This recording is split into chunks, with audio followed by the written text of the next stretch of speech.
Welcome to On the Corner of Main Street, presented by Plaza Hotel and Casino in downtown Las Vegas. Here is Plaza CEO Jonathan Jossel, Gary Vickery, and I'm your host, Lisa Melmed.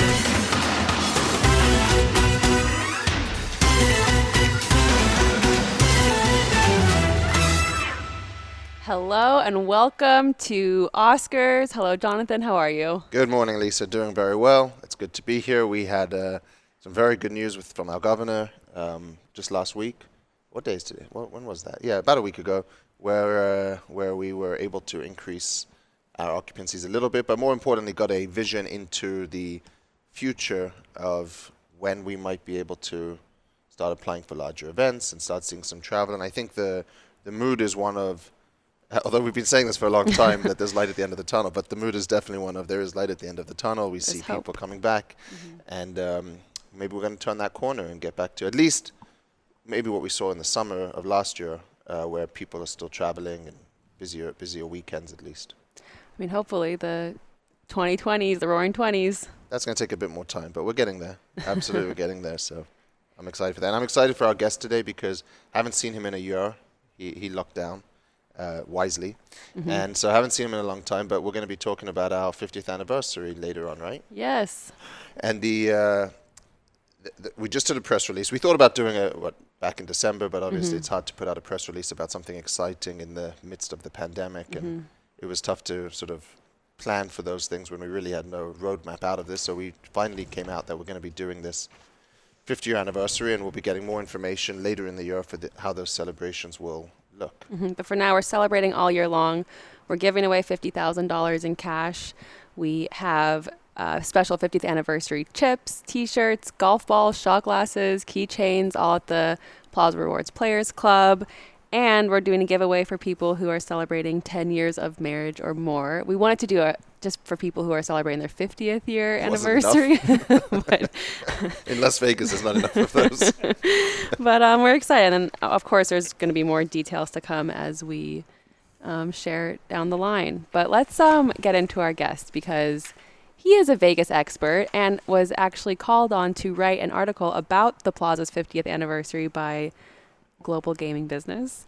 And today we are joined by Oliver Lovat. Welcome to On the Corner of Main Street. Good morning. It's a pleasure to see you guys again. It's a pleasure to see anybody again, but especially to see you guys. Hey, you didn't go out for a year, and I notice you're out every night eating at restaurants. You're like a man possessed. You know what? Or a man with a vaccine. You know what's interesting is for the last 9 months, 10 months or so, everybody's been sitting down saying this is terrible. When's it going to end? And all of a sudden, come January, Vegas kind of clicked back into gear again, and all the projects that I was working on pre-pandemic have all come to life, and people are flying in from the UK and all over the place to look at investing in Las Vegas. Have you had a vaccine? Yes, I've had one. Nice. So you lead the Denstone Group, which offers strategic advice and consultancy on customer-facing, asset-backed business with a focus on casino resorts. That's a mouthful. That is a mouthful. I'll explain it to you. I do real estate. I'm a real estate guy with a focus on, retail and casinos and hospitality businesses. Got it. Okay. But you took a fascination to Las Vegas when? Right. So I came to Las Vegas when I was 21. And like so many people, they come here and it's a sensory overload, and they go back to where they came from thinking this is an amazing place. And right, but you were in the UK. Correct. I lived in London. Originally from Scotland, because people are probably wondering where the hell's this accent. I'm not understanding a word of what I say. Right. We need a translator. We need subtitles. And you go back to the rest of your life, but you always think about Las Vegas. And I came back over the intervening years. And 12 years ago, I decided to go back and do an MBA. And when we were writing our thesis, I decided to write it on the evolution of competitive strategy within Las Vegas. Basically, why some casinos do well and some casinos don't do so well. And your MBA was in London. In London, correct. Pretty amazing. I mean, I did my thesis on Las Vegas as well in many ways, and it's quite crazy.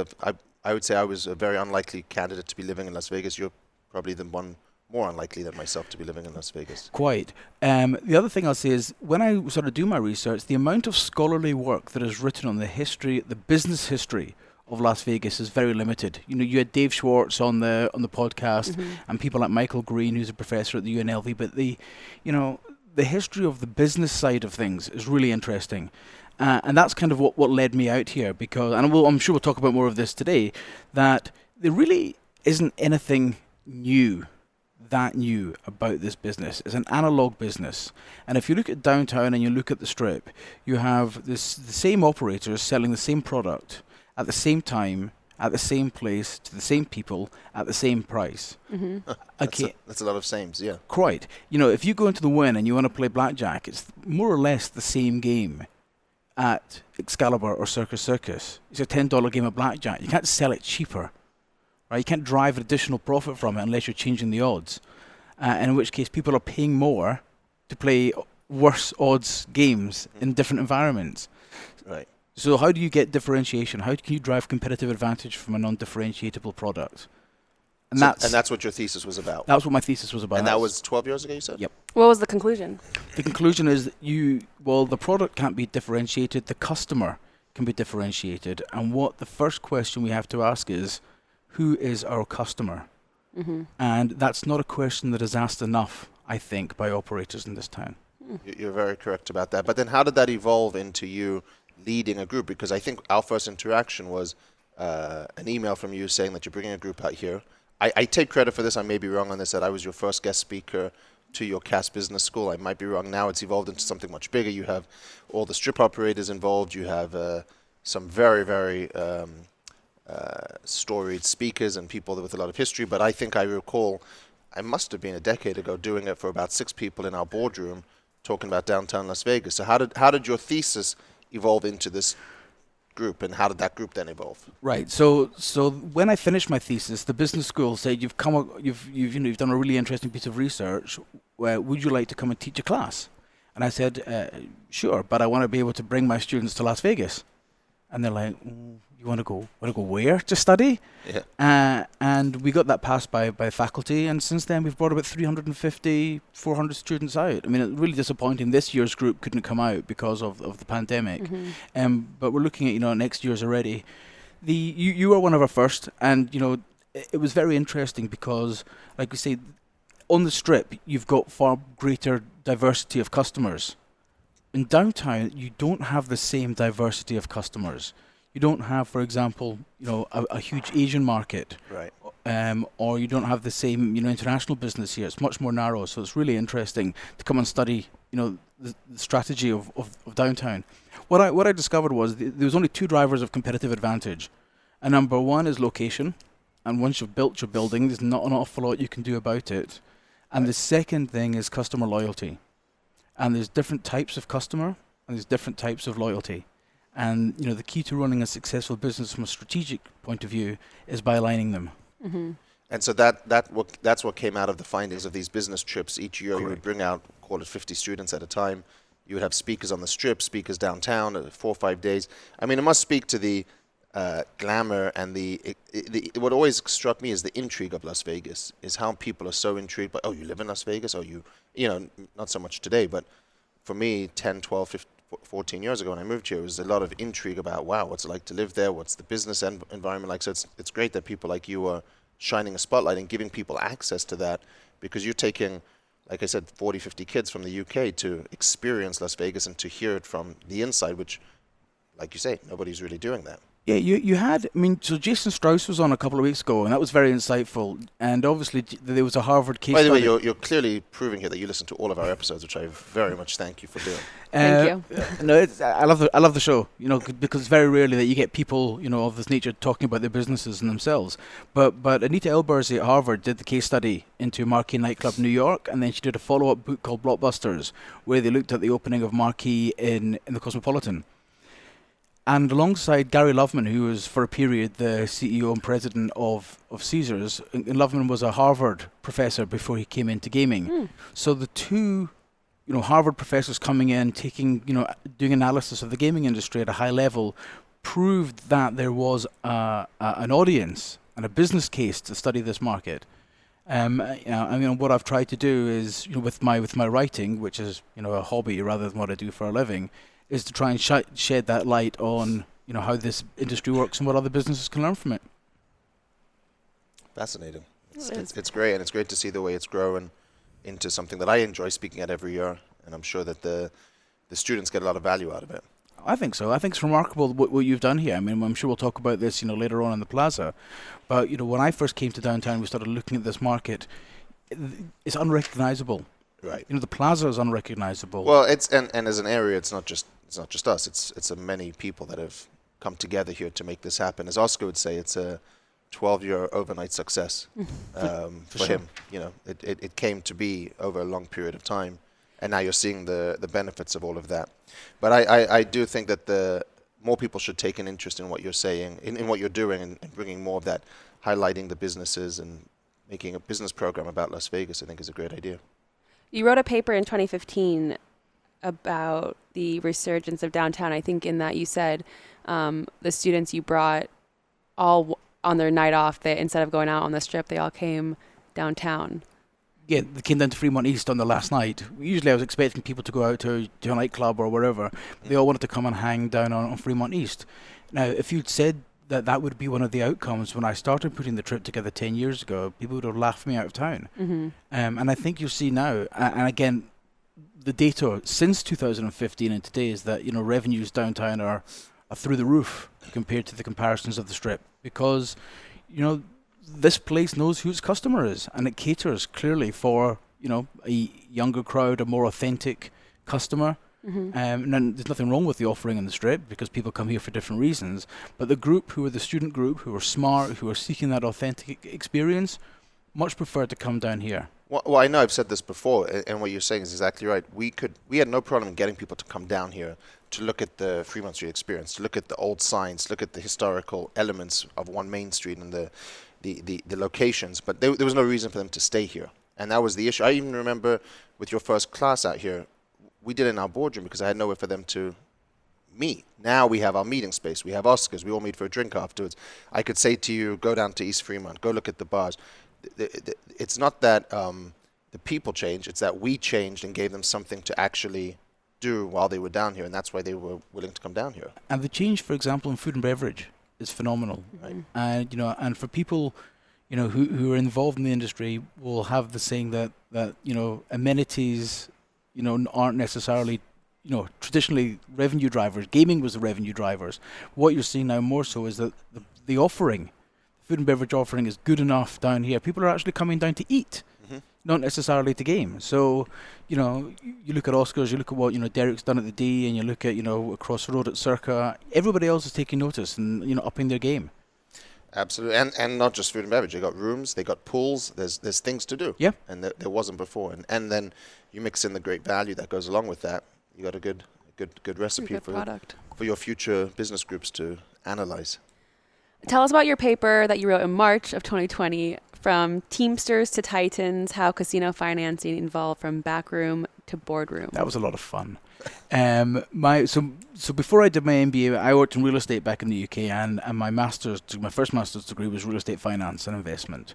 And I originally wanted to have a look at how casinos got financed, because if you're developing a shopping mall, for example, you can kind of guess how it works. You create a number of units, you rent them out to tenants, they pay you rent, and then you can understand what your value is and what your income is. If you're building a casino, especially in the olden days, you didn't know if you're going to make money or lose money on a weekly basis. If a high roller comes in and takes away your bottom line, it wins, your bottom line's completely eroded. So how do you finance? That was the first question I had, and then I went back and looked at histories from the days of when it was the mob guys and how they structured it, and then their look of structured financing from Shalom Rickless, who bought the Riviera in 73, 74 through high interest bearing bonds. And that was the trick that was used again by Steve Wynn and Milken when they did the Golden Nugget and then the Mirage, and then after corporate finance. So that was the story. And then now you've seen the last couple of years, REITs have come in and bought the underlying real estate from the operating companies, which is something which we'd done in the UK and other industries for a long time. So for example, when the Bellagio traded last year, 2 years ago, that was the largest ever single asset transaction in the history of real estate. Wow. And that's the evolution into a new form of financing. Correct. But back then, give people give an insight into what was different back then, and that the historical elements that came up in that research. Well, there were the regulatory issues. For example, back in the up until the 71, 72, where corporates couldn't buy real estate. because of the gaming regulations, and obviously the legislation changed, but it still was very much who wants to lend money to a vice industry. But nowadays, it's Mainstream. it's evolved, and it seemed to be a good investment. So the reality is, it's kind of gone full circle, because back in the 40s and 50s, it was the Teamsters pension funds which were effectively lending to shady casino operators to build their Allegedly casinos. shady. That's your opinion. Well, the ownership structures was not the people. The ownership structures were shady, and the what's happening now is it's the nation's pension funds that are now investing in in the Bellagio and casino development, casino ownership. And anything you can share about that in terms of the union and their involvement? Did anything come up in that? With the Teamsters Union, nothing that I'm going to say on a podcast. Okay. You have to read the paper. Well, for anyone that's listening, you mentioned REITs. Why don't you just explain what that is? Because a lot of people don't know. So the real estate investment trusts were REIT. Correct. Were founded in, I can't remember the year. It was like the cigar excise tax under the Eisenhower administration. I think it was 54, 65, 54, I think. And they said that real estate companies could buy real estate and not pay taxes on their income, and the taxes were paid via the dividends. So it made it a much more tax efficient way to owning properties. So you see that the largest real estate companies in North America are structured as REITs, so those companies don't pay taxation on their income. People like Simon Property Malls are a REIT. A lot of the companies that own industrial properties for distribution, or bizarrely telephone masts, are structured as REITs, so that the income, when it comes in, is paid for by the dividend holder rather than the real estate company. So give you an example. If you're Las Vegas Sands at the moment, and you own the Venetian and the Palazzo, that property is held by the company, which isn't a REIT. So it's held on their balance sheet, and they're having to pay tax. Whereas if they took that property into a REIT, which is what MGM and Caesars have done, they find it's a much more tax efficient way of holding your real estate. And it's said out in the article which you mentioned, Lisa. Wow. So and I wanted to talk about his other piece that he put out just last year. What was that? The 70-page paper called Las Vegas, a post-COVID landscape analysis and research into customer behavior in a COVID and post-COVID environment. Oh, by the way, in November 2020. We have the wonderful Melissa May bringing coffee here from the delicious coffee bar downstairs. Would you like a coffee, Oliver? And I'm good, thank you. A glass of water would be lovely. Water? We got water right here. We're sparkling or still? I don't care.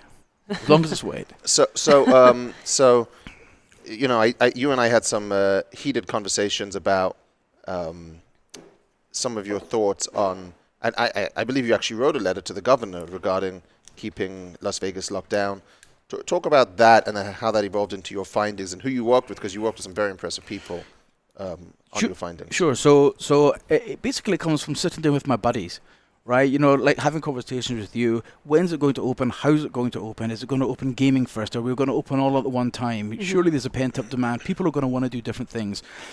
So over the course of a couple of conversations, one with Josh Swissman, who runs a strategy organization, who's a former MGM and stations executive, Michael Parks, who was on the show, and Michael put me in touch with Brett Priosh, who runs the research team at CBRE, Dave Schwartz from the UNLV, Chris White, and I think that was it. We sat down and we asked ourselves the questions: how is this going to open? What do we need to look at?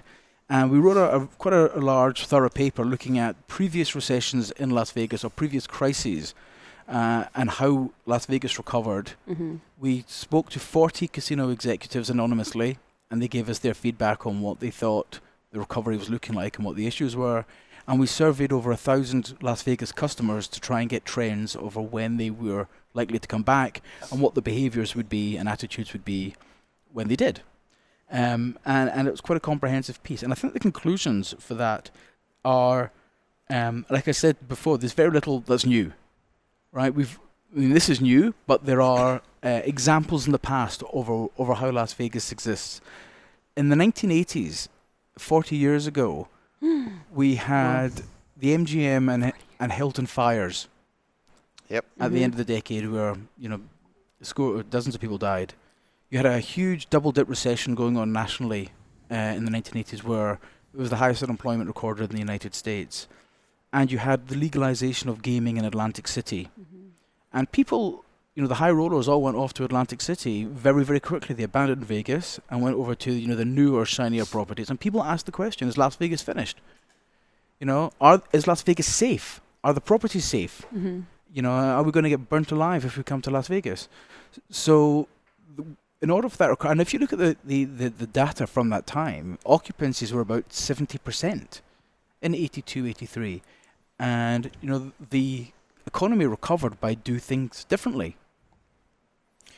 And that's essentially the finding of your paper, which is, well, how are you going to evolve from this moment into the next chapter of Las Vegas? It can't be the same. If we go back to doing things the way that we were doing them before, there's going to be oversupply in the market and a sea of differentiation. And I think that the market is going to have to change. I think this period of doing nothing has asked us, especially us outsiders who look at the industry, to say, is the business model that's evolved over the last 20 years still valid?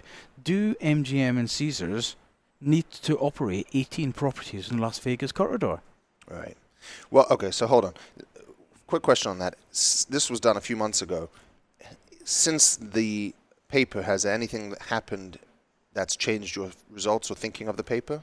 No, because we predicted when things were going to open and what behaviors were going to be. And, behaviors are what we thought they were going to be and how they were going to be. Mm-hmm. We thought that about 50% of people would continue to come to Las Vegas before there's a vaccine, and 50% of people came to Las Vegas last year without a vaccine. We presumed that gaming revenues were going to be slightly up, and per person, Right. gaming revenues per customer were going to be up. That's for sure. That was true. We saw that restaurants. Well, you made that prediction once we were already seeing that trend, though.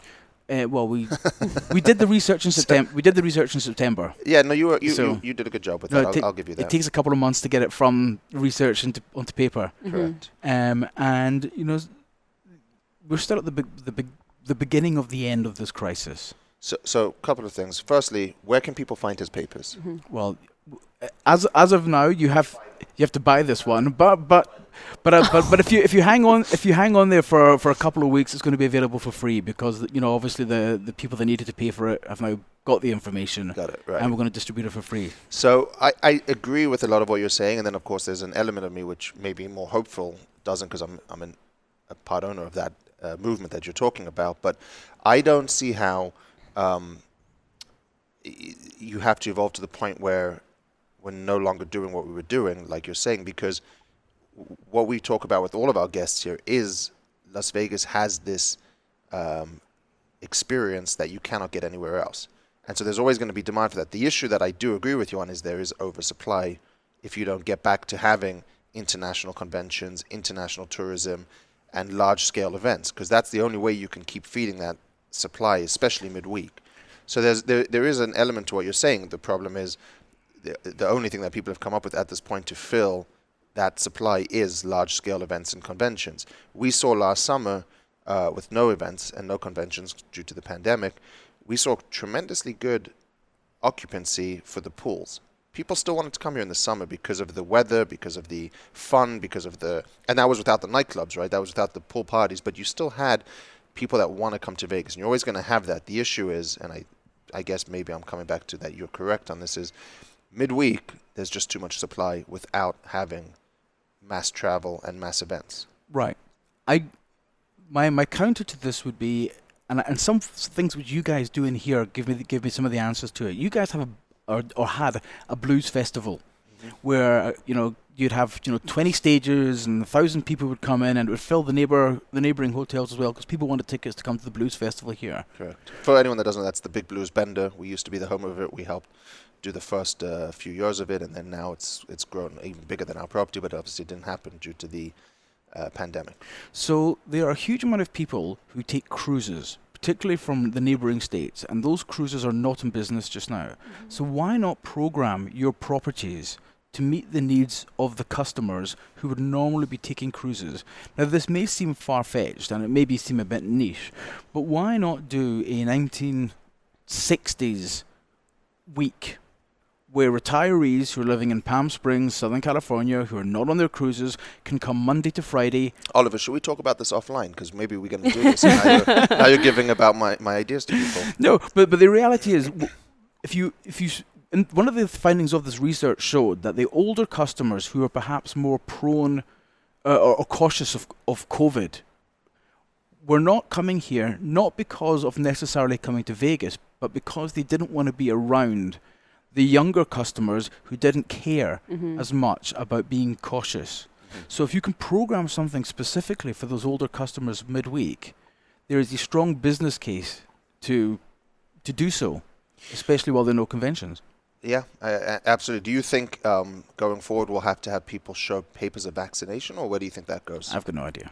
Fair enough. So in line with your paper, I was listening to the Boyd conference call the other day, and they said for downtown, they think it's at least 3 to 6 months more away in terms of seeing that, because downtown relies so much on tourism, and tourism obviously is needed. The strip needs to reopen fully for the tourists to start coming back. So they're saying 3 to 6 months for downtown to get back on its feet. Obviously, we're seeing it now. Actually, February is dramatically better than January or even was. So we're seeing uptick already. But do you agree with that? And would your paper have said around summer of 2021 would be the time for this resurgence? Well, when we wrote our paper, there wasn't a vaccine, right? So we didn't know when the vaccine was going to hit. So we said it would be, the first stage would be 3 to 6 months after an efficient vaccine, and 6 months after recipients had received the vaccine, they believed that their behaviour would go back to normal again. Yours changed the next day. What do you mean? You went out for dinner the next night. I've been itching to get out for a long time. Where'd you go for dinner? We went to Lakeside Terrace at Wynn. How was it? It's always fabulous. That was your first meal out in 10 months? Well, we've been to, locally in Summerlin to places with their patios, but, Yeah. that's my first time on the Strip. Okay. Wow. But it's, I was amazed at how busy it is. And when you don't come out as often, when you used to come out the whole time, you forget how special Las Vegas is as a city. You see the lights. Yeah. So do you share the concern for Las Vegas of online gambling now? Do you share that will have a bigger impact than the pandemic, as someone is saying? So I don't think so. I think sports betting, people will become much bigger and more frequent sports bettors, but that's such a tiny piece of the action in Las Vegas. What's more damaging is getting people to actually come to Las Vegas to place the bets rather than the actual market. It's a different type of customer, and you've seen so in the European case studies. The people that gamble online are different from people that come into casinos, because we are not providing a comparable service. This is an experience which is much more about getting away and engaging in multi-sensory activities rather than just putting a bet on. Yeah, I agree with you. Although there is definitely signs that the numbers for digital and online in other states is through the roof. It's a great heading through the roof. It's a great business. Or as the young people say, to the moon. It's a great business, right? And Caesars and MGM and Boyd are right to get into that market, but that's not I'm a real estate guy. I do physical environments, and anything that complements, the physical environment and can engage customers while they're not here, that's good news. Let's switch over to Plaza. Tell us everything you know, and what are you writing your paper on? So we're written, and it should be published in the April edition of Global Gaming Business, which is online. So have a look at their website when you get a chance in April, and keep an eye out for it. And it goes back to what you were talking about Boyd a couple of minutes ago, because Boyd were critically involved in the Plaza. Correct. Down here in a way that people don't necessarily realise, because their time here was relatively short. The Plaza opened 50 years ago this year, and if you think back to 1971 in Las Vegas, this was a really curious time for the city, because downtown was just coming to the end of its primacy, and the Strip was beginning to take off. Caesars was 66, then you had Krikorian opening the International with Elvis in the showroom. So 4.5 miles away, you had these huge resorts opening up, thematic resorts. The model was changing. And downtown, you had these much smaller floor plates. They didn't have the same range of amenities. So when the Plaza opened, it wasn't just getting a bit of land and building a hotel. It was a long process that took nearly a decade to secure the land here. So the chap that put the deal together was not a gaming guy. It was a guy called Frank Scott, who was a banker, and he brought in a bunch of gaming guys. He brought in people from the Tropicana. He brought in Jackie Gone. He brought in the Boyds, who operated. He brought in local senators. I mean, it was a real, hodgepodge of who's who to guarantee success of the property. It was like an all-star team. It was. Yeah. And by the way, just so you know, we've talked about on this podcast, but a few years ago when we discovered, as part of the deal for the Circuit Garage and everything else, there was utilities on the old Boyd land with no documentation because everything was done here between Boyd and Plaza at the same time, and there was just obviously handshakes going around and a lot of cross easements that were never documented. Well, the reality is, what was good for one was good for all. Right? And that's still true today. And that was very much the philosophy, that the way the operators did business down here to a large extent.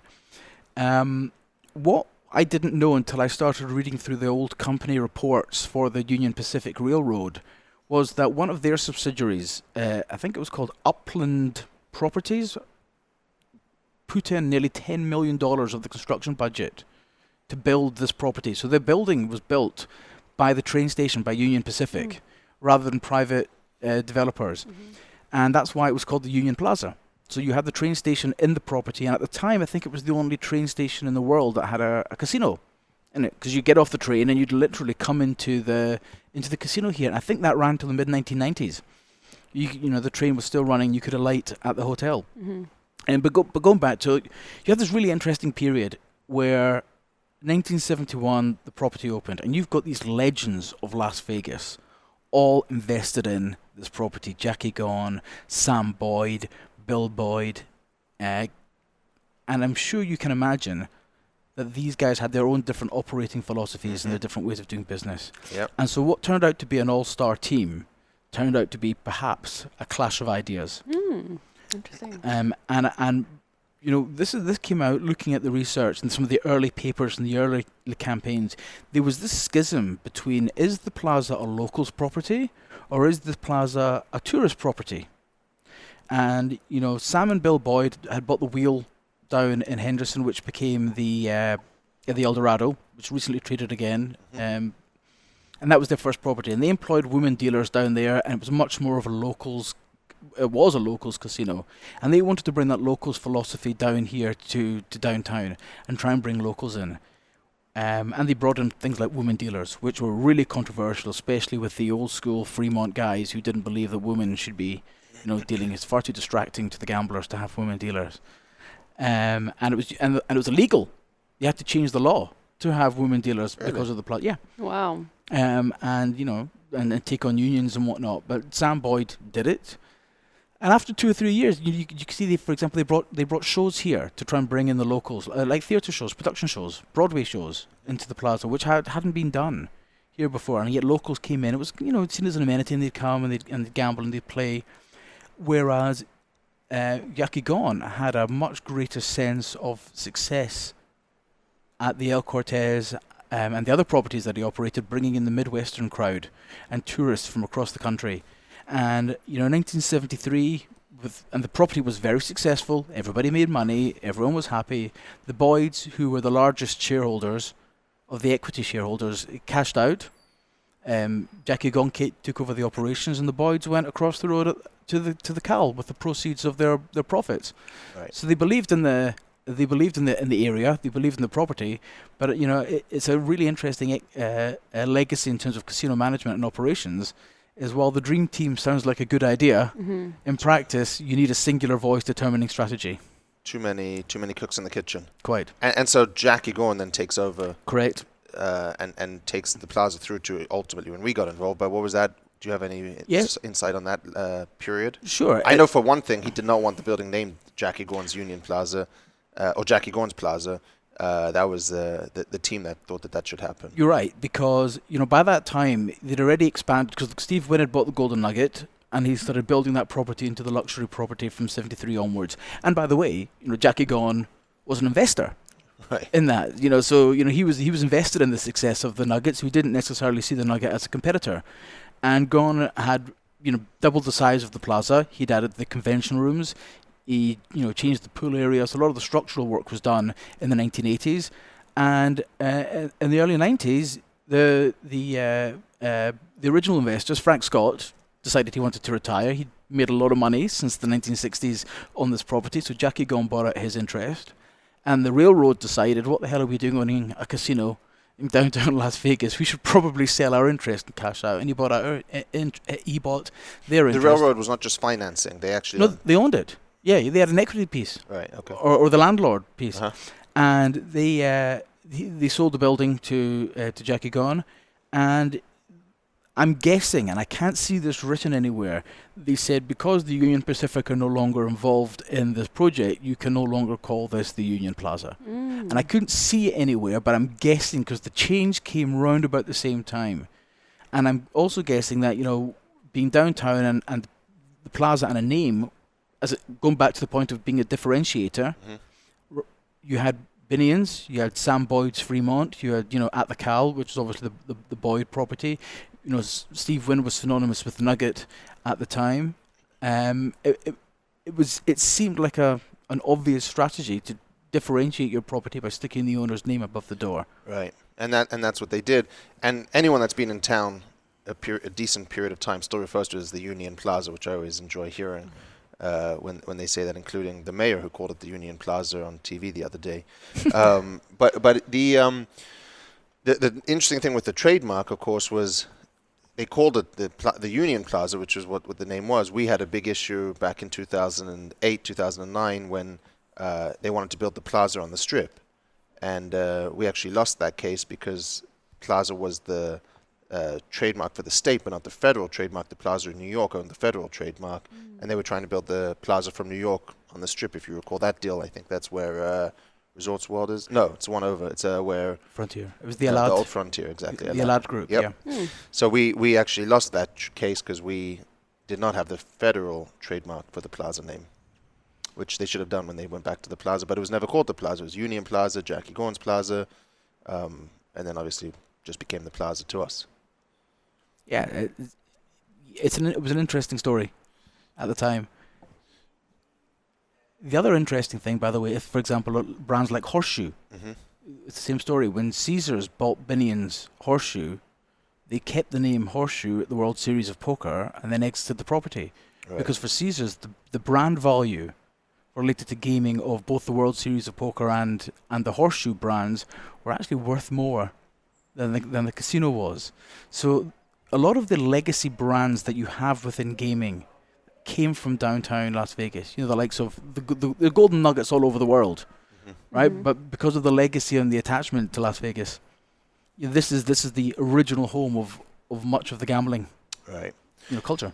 So what else came out in your article that I mean, I'm sure we don't want to give away the whole story because you still got to read the piece. You don't have to buy this one. This one will be free. This is free online. I'll post it on LinkedIn and it'll fly around on social media as well. But what's remarkable about the story downtown here is the turnaround over the last decade. Yep. And this was, I used the word moribund. People said this was a death market, right? Downtown Las Vegas is done. If you want a value proposition, you'll go down to Laughlin if you're local, or you'll go up to Mesquite or somewhere. If you want to gamble, you'll go to the Strip. You've got regional casinos popping up all over the place and tribal casinos. The downtown's finished. And if you look at the numbers, I think we, around about 2010, you were down at about $488 million gaming revenue. That's less than the average, casino on the Strip. And then if you look at today's numbers, or 2019, you guys had grown revenue by $200 million down here in a decade, with less casinos. Yeah, it's exactly like you said. We as a collective group have been successful in changing the perception, and then obviously the reinvestment that's allowed those numbers to flourish. Because gaming is the effect; it's not the cause, as you know. Well, I tell you what I think it is, and this is where this relates back to a bigger strategic picture. You have got really good operators down here now, a diversity of really good operators, both yourself, and obviously the guys up and down the strip, we all know who they are. There's a lot of talent here. Yeah. If you look at the strip at the moment, and then, it's very consolidated and very corporate, but if you go back to the 1990s on the strip, you had, I think Mirage had 3 properties if you include the Bellagio in 99. MGM had 1. Circus, which became Mandalay, had 3. There was a huge diversification of ownership on the strip, which made it very competitive. And everybody was innovating, and everybody was trying to bring in new customers. When Mr. Adelson came in, he brought in the convention customers, which nobody was really catering for to the extent that he was before.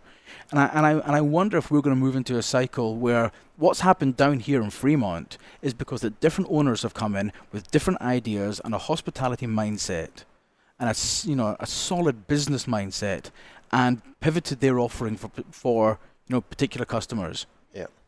If the strip does break up and these resorts break up, expect to see so much more exciting things, because every time there's been a large innovation within Las Vegas, it's done by somebody who's come from the outside rather than the inside. Very well said, Oliver. Very well said. And thank you for sharing that with us. We are excited that it's our 50th year. We're hoping that we can celebrate it the way the Plaza deserves to be celebrated, whenever that may be. We have some big plans. We're just putting them together. Right, Lisa? In addition to all the things you said in the beginning, some other exciting things that we're working on it. And probably the biggest compliment you paid us today was telling us that this podcast reminds you of the Frank Rosenthal show. So if we can continue to emulate that, I'll be very happy.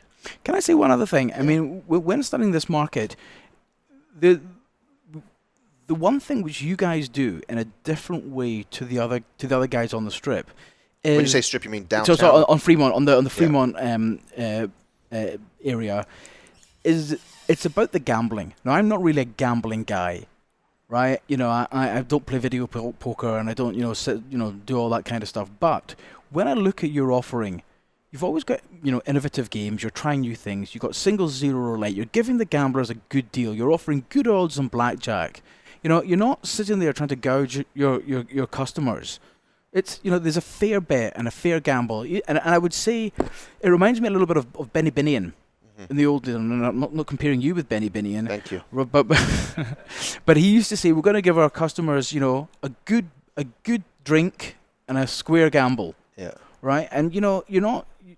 If you win, you win. The customer wins. The customer wins. But you're not trying to play around with the margins to try and take advantage of your customers, which sadly, knowing a little bit about casino mathematics, other people do. Thank you, Oliver. That's something we pride ourselves on. Thank you so much. You can find out more about Oliver and stay up to date with him on Twitter at Ollie Lovat, OLLYLOVAT.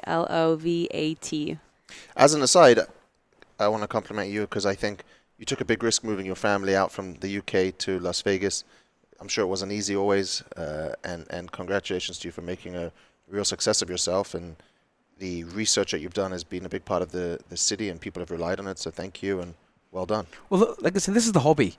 The day job is I work in the casinos and I work in development. So, there are, I can tell you, 2 or 3 of the businesses that I brought from the UK over here, which are due to open 2022.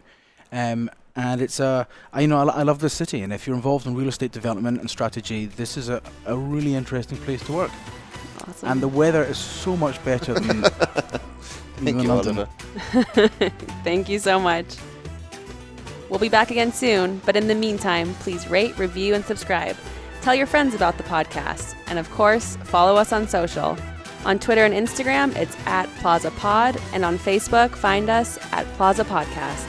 Or go right to the top and tweet Jonathan at Jonathan Jossel. We'll see you next time from right here on the corner of Main Street.